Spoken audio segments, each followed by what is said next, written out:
পরিস্থিতি ঘোলাটে হতে দেখে মধ্যস্থতায় নামেন রাশিয়ার প্রেসিডেন্ট ভ্লাদিমির পুতিন। তিনি তেহরানে যান, মোজতবা খামেনির সঙ্গে বৈঠক করেন। সেই বৈঠকে ইরান যুদ্ধবিরতির জন্য কয়েকটি শর্ত দেয়। শর্তগুলো এমন যে ট্রাম্প তা মেনে নিলে আমেরিকার মধ্যপ্রাচ্য নীতি পুরোপুরি বদলে যাবে, আর না মানলে তাহলে ক্যালিফোর্নিয়ায় হামলা।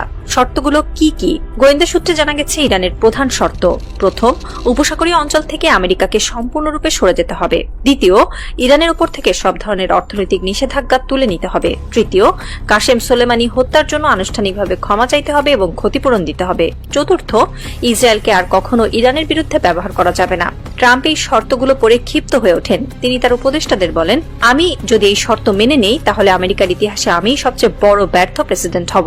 কিন্তু বাস্তবতা হলো তার হাতে আর অস্ত্র নেই, সৈন্য নেই, মিত্ররা দূরে সরে যাচ্ছে। পরিস্থিতি ঘোলাটে হতে দেখে মধ্যস্থতায় নামেন রাশিয়ার প্রেসিডেন্ট ভ্লাদিমির পুতিন। তিনি তেহরানে যান, মোজতবা খামেনির সঙ্গে বৈঠক করেন। সেই বৈঠকে ইরান যুদ্ধবিরতির জন্য কয়েকটি শর্ত দেয়। শর্তগুলো এমন যে ট্রাম্প তা মেনে নিলে আমেরিকার মধ্যপ্রাচ্য নীতি পুরোপুরি বদলে যাবে, আর না মানলে তাহলে ক্যালিফোর্নিয়ায় হামলা।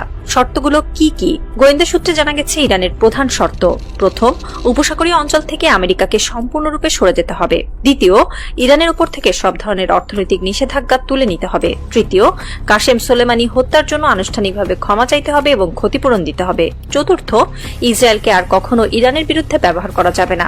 ট্রাম্প এই শর্তগুলো পড়ে ক্ষিপ্ত হয়ে ওঠেন। তিনি তার উপদেষ্টাদের বলেন, আমি যদি এই শর্ত মেনে নেই তাহলে আমেরিকার ইতিহাসে আমিই সবচেয়ে বড় ব্যর্থ প্রেসিডেন্ট হব।